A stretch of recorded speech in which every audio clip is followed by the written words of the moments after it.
Ladies and gentlemen, boys and girls, welcome to the Hyperion Hub, your meeting place for all things Disney. Now your hosts. Hello everybody and welcome to the Hyperion Hub. I'm John Alois and I'm joined by Sean Degenhart. Hey, howdy, hey. And John Redlingshafer. Hello there. We hope you're having a great week. We're going to start things off with our Disney views. And with that, let's throw it over to John. All right. So the kids these days are all about TikTok and Snapchat and all that stuff, but I still like some of the old school social media like Twitter, even Facebook. But I'll tell you right now, one thing that I didn't fully appreciate until about 6 months ago was that a significant number of restaurants, whether it be in Epcot, Disney Springs, elsewhere, have their own individual Twitter account. And I, over time, began to appreciate certainly liking the ones I enjoy, whether it be via Napoli or somewhere else. And traditionally, we have tried our best to go to Raglan Road in Disney Springs. Well, about a week or two ago, I saw a tweet from Raglan Road that included, actually it was a wonderful sandwich and also a pint glass that said Raglan Road emblazoned right across the side. And I went to the website. We've had to cancel our reservation there twice this year for obvious reasons, and went to the website for their store. They didn't sell pint glasses. So what did I do? I was bored. Probably should have been working that day, but didn't care. Reached out, and I heard back from a wonderful employee there named Becky. I asked, I'm willing to pay. I don't see a chance to buy the pint glasses on your website. Can I get two? And she said, I've never thought of that before. We'd be happy to do so. And so sure enough. Very cool.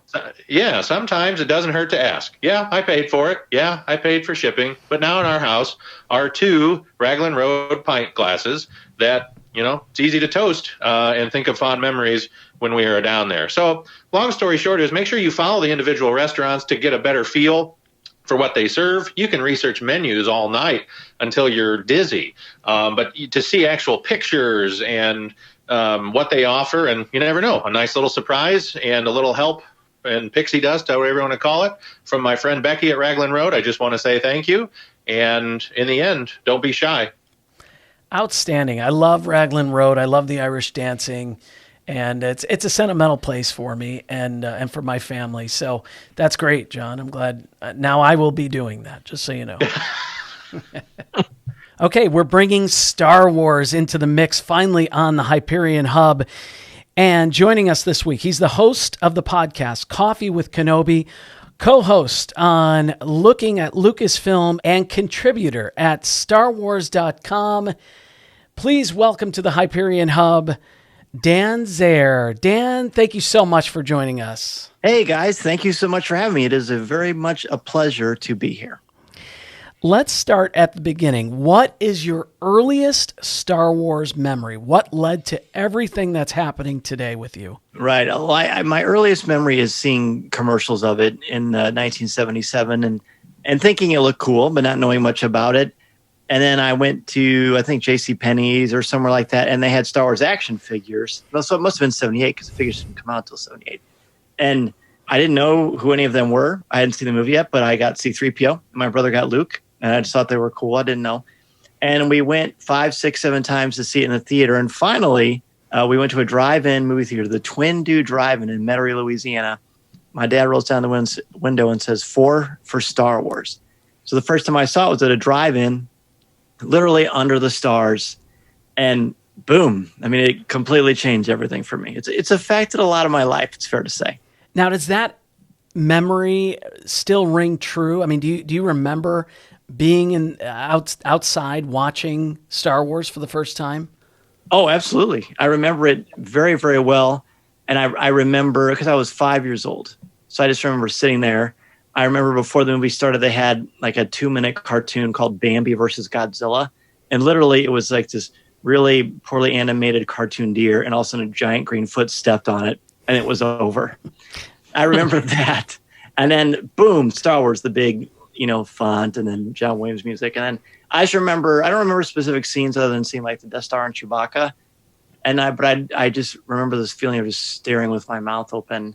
And then when it was over, I said to my family, can we see that again? We did. And you just got to take your son to see Empire at the drive-in, right? That's right. We went in Gibson City to the drive-in, and he got to see The Empire Strikes Back at the drive-in, which was cool because the first time I saw a Star Wars movie on the drive-in was Star Wars. His first one was Empire, so he told me on the way home, maybe my son will see Return of the Jedi for their first one. I like that would be great. Yeah, what a cool story. So let's fast forward. What inspires you to start a podcast, to start writing for Star Wars? How did you break into that world? Well, I mean, the podcast is something where I used to commute before I was married, and I had about a 45-minute commute. And after all, you get tired of hearing the same music over and over again. At least I do. So I found podcasts as a medium, and I liked the Tony Kornheiser Show, which was a sports podcast, and I really liked the Forcecast when it first started. And I thought, well, how cool that there's actually a podcast about Star Wars. I thought that was a mind-blowing. And I would email them frequently, and I'm sure they got tons of emails. And eventually they mentioned something that I said on the show, and I remember thinking that was so cool. Then I was on the IndyCast, the Ed Dulles IndyCast, and he interviewed me for about 45 minutes about school, about teaching, about Indiana Jones and all that kind of stuff. And we're both teachers anyway. And I remember thinking there was so much power in giving people a voice and having people hear their thoughts, their opinions, their comments on the show. And I remember thinking, what a great thing. I love how I feel, but it would be so cool to help people to get this chance as well. And I decided, I think I should do a podcast. And eventually I met Corey Clubb, and he and I just had such great conversations. And I said to my wife, he and I have like this great chemistry. I think maybe we should start a podcast. And we actually went out for coffee. And I said, hey, we should do a podcast. What do you want it to be about? And eventually it just kept coming back to Star Wars. And then you eventually did write for StarWars.com. How did that even happen? Well, that's a long story. But basically, there was someone I knew that had written for them before. And I reached out and I said, hey, do you have any suggestions for me? And he introduced me to the editor at the time, who was Matt Martin, one of the member of the story group. And then Matt and I started talking. I told him what I did for a living and how I use Star Wars. And he said, well, send me a proposal. And I did. A couple of weeks later, he wrote back and he said, that sounds cool. Let's run it. And I've said this on Coffee with Kenobi a few times, but you know that moment in The Great Pumpkin, Charlie Brown, when Charlie Brown gets an invitation to a Halloween party and he that's how I felt. And I just saying it now. And it was just incredible. And then that led to more proposals. And now I've got almost 90 articles, and I do a regular column for them, and it's great. And I've met so many people at Lucasfilm because of it, and it's led to me getting a chance to write the Star Wars book. You know, so many of us have been infiltrated by the Star Wars universe. I think Sean and I, and we all have some history with it, some family history, best friends I remember going to see with my buddy Joey as a kid, you know. But not everybody is infatuated with Star Wars. And we actually have one of our co-hosts who is not the biggest Star Wars fan. So it's not Sean or myself, like I said. But for me, it's more than sci-fi and lightsabers and blasters accompanied, by iconic music. It's the emotion. How would you describe the appeal of Star Wars to someone who doesn't find it as enjoyable as others might? And that's pretty common, John. That's okay, man. I think it's cool, actually, to be yourself and kind of, different things affect us in different ways, right? It hit me at the right time when I was 5, and it just kept coming back. And it was one of the few things that, because my mom and dad got divorced when I was younger, but one of the main memories I have of when we were all a nuclear family was buying Star Wars figures or playing Star Wars toys or going to the movies. And I think that probably had something to do with it. And then it grew, and I introduced it to my family, and it brought me all these incredible experiences. But for me, I've always liked it because it truly is about hope. It's about believing in something you can't see, the Force, which to me is very Christian, even though, of course, you can certainly analyze the Force for hours and hours. And I have. And I like the fact that it's about family, surrogate family, and friends that become family. It's about never giving up. It's the great classic mythology for our time. And that was one of George Lucas's intentions, which of course one of the things that inspired him, not the main thing, but a thing that inspired him was Joseph Campbell's hero's journey. He studied under Joseph Campbell, who was a great philosopher, who very much believed in this idea of a collective unconsciousness. There's certain things that we all feel deep down in our souls, no matter what our backgrounds or our religious beliefs. It's just something that we respond to. And he thought that myth was a part of that. So he created that. And I think that's endlessly fascinating. It's certainly given me plenty of things to talk about and discuss, not only on the show or to write about, but to introduce my students to. Once you open up that door to them, boom, that's the gateway that introduces you to so many other things, because stories at their core reflect the values, cultures, and beliefs of the society, of the people. And it doesn't have to be Star Wars. It can be Marvel. It can be DC. It can be the Hunger Games. It can be Harry Potter. It can be anything. There are just a lot of cool ways to do it. And Star Wars is just one avenue that happens to work. I certainly like other stuff too, but Star Wars is certainly cream of the crop for me. And every year, and I fully expect this to happen, tomorrow or next week, there will be at least half the class that will say, I've never seen Star Wars. And Wow. after I rightfully chastise them and their parents, then we get to open the door to conversation, right? Like I get to say, okay, you know what? And like during it, because eventually I don't say the first day about the incredible blessings and good fortunes I've had with Star Wars and what it's done for me and where it's taken me in my life, because that's pretty overwhelming. It's overwhelming for me, and I lived it. So I just let that kind of seep in. And ultimately, at some point, somebody will come in and say, Mr. Zehr was in a commercial. He was in the Target Star Wars commercial. Or see Mr. Zehr, blah, blah, or Mr. Zehr show is Twitter verified. Or, any of these things. They're all wonderful blessings. So that's when I get to say, look, I'm very blessed. And I hope that inspires you, because if you work hard and if you're super passionate about something and you never give up, good things can happen to you. And to me, that's something that Luke Skywalker learns as well. That's the big thing. And I also am sure to say to them, look, it's okay if you don't like Star Wars. You can hate Star Wars. I want you to think. I want you to break things down, and I want you to think. Whether you like it or don't, it's not going to impact my enjoyment of it at all. This is about you engaging with material and using it as a gateway to something else. John, are you ready to give it another chance? I feel like I owe that before the hate mail starts flowing. I mean, I have to, our email our account is going to probably explode here in the next couple of weeks. But I have to say that I admire the passion. I mean, it's at a level that is unparalleled. I'll say it. I mean, you mention, the stories of how it reminds you and of family time and the messaging.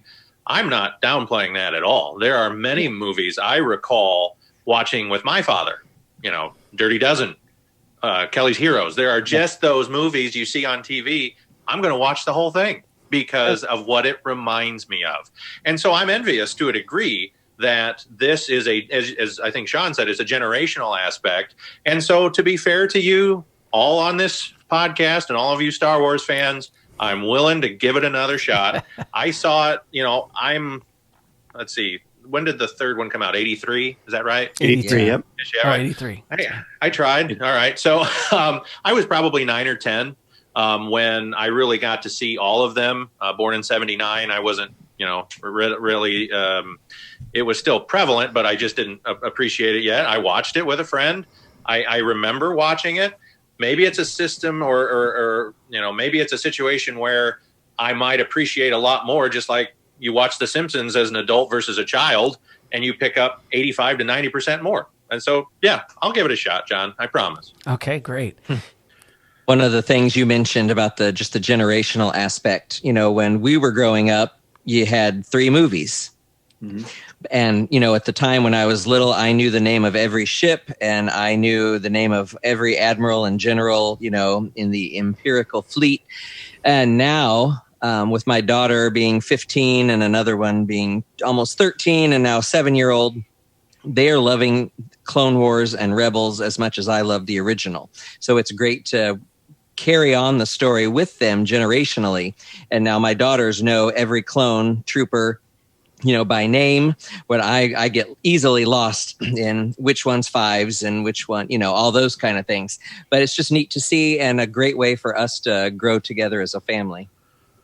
I love that, and I totally agree. It's like my older kids, my oldest is 21, my middle child is 18, and I remember watching Clone Wars when it first aired on Cartoon Network with them when they were little. hearing them laugh, legitimately laugh, belly laugh when they saw Jar Jar Binks do something.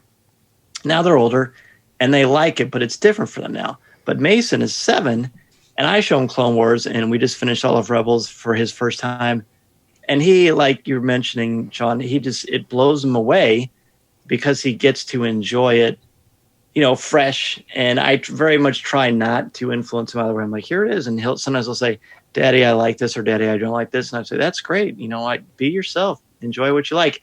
I mean, I think you can probably tell the poor kid doesn't really have much of a choice in what he's around. His environment is like, because there's a lot of the Star Wars stuff going on. Yeah, his dad has toys. Yeah, that's right. We're not allowed to open. He knows. I'm very fortunate that I get a lot of Star Wars stuff all the time, and he understands. Look, some of the stuff's collectibles, some of the stuff is stuff to play with, some of the stuff we're going to give away to our family and friends. So he's kind of learned over time. Because my wife's like, he's going to think that everything is like this. Make sure that he understands the difference, and we do. And I think it's a good learning moment. Dan, you're a teacher. You mentioned you're an English teacher. How do you incorporate Star Wars in what you teach and how you teach? Right. Well, it's very much. I teach all seniors, but I have a mythology class, and of course Star Wars is perfect for that. So basically, what I use that as sort of the reward at the end of the semester. It'll be different, of course, this year with the pandemic, because I have a number of students who are going to be learning from home. And so I can't guarantee that they all have access to these films or not. So I'll have to think of something creative, and we'll see how that goes. But what I normally do is we study Greek, we study Egyptian, we study Norse mythology. We try to introduce some African-American folklore, Native American stuff, all kinds of stuff. We do a lot of stuff with Marvel superheroes, a little bit with DC, but more with Marvel. And the whole purpose is to talk about the values and the cultures of the society, the challenges of sexism and racism and where we see those things. And then eventually we lead it into Star Wars, and because that's all there. It's all there. I mean, in the original New Hope, which I clearly love, there are no black people, and there's one woman. And so we talk about why that is. Is that reflective of George Lucas? Is that reflective of the time when the movie was made? Why is that important? What should we be looking for? I want them to be discerning critics. Intellectual honesty and critical thinking to me is what I want to impart upon them. And Star Wars is a way to do that, because they can take all the things we learned, because they've got a lot of background by this time in the semester. They apply that vessel through Star Wars, and then, as time allows, they all get to record a 5-minute segment of anything they want that's Star Wars related, incorporating everything we've learned. And I play it on Coffee with Kenobi. So thousands and thousands and thousands of people get to hear their original thoughts and ideas, and they get to be on a podcast. And that's a huge thrill for me, because, you typically take the student who's the least reluctant to share, to be open, because it can be a little self-conscious to do something like that. And they don't know, but I have them lead the show. And when they come back and they talk to me, their parents say, wow, that was such a great experience. I'm glad. I want to use the wonderful platform I've been given to build them up and to show them to follow their dreams, whatever their dreams are, whatever they do, or even if it's to help them get out of their shell. When I was a kid, I was incredibly shy. Now I'm a public speaker, and I don't forget where I came from or what the steps I had to do. And the times when I was scared out of my mind to talk in front of people, or like so shy I was scared of my own shadow. But over time, over practice, over paying attention to when God gives me an opportunity, you take those opportunities and good things happen. So that's just another way I hope to inspire them to be the best themselves they can be. Outstanding. Dan, we love listening to the podcasts and following you on StarWars.com, and I believe IGN as well. Yes. And thank you so much for being a part of the Hyperion Hub. We hope to have you back, please. And of course. Thank you so much. I hope I didn't run him off. Yeah, that's right. No, are you kidding, Don? I think that's great, and I appreciate your honesty. And as I've said, man does not live on Star Wars alone. I totally love it and respect it. You're a Cubs fan, so I know you're a good moral character, and that's what matters, right? That's Amen. Hey, right. May the Force be with you, Dan. And you too. And when my book comes out, October 20th, the Star Wars book, written by myself, Pablo Hidalgo, and Cole Horton, I'd love to come back on and talk about the book. Absolutely. What's the name of it? It's literally called The Star Wars Book. It's published by DK. Yep. Awesome. That's right. Perfect. Thank you. Yes, let's bring you back. Thanks, Dan. I love it. Thanks, Thank you. You can pre-order Dan Zehr's book, appropriately called The Star Wars Book, on Amazon.com. Our thanks to him for joining us and to you for listening. We'd love to hear your story. We're always looking for unique Disney stories to tell. Contact us or drop us a recorded message at podcast@thehyperionhub.com.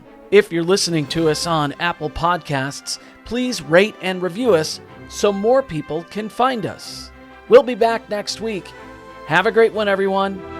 We're glad you could join us. We'd love to hear from you. You can email or send us a recorded audio message at podcast@thehyperionhub.com. Find us on social media on Facebook, Instagram, and Twitter. The Hyperion Hub is not affiliated with the Walt Disney Company or its subsidiaries. We'll meet you next time at the Hyperion Hub.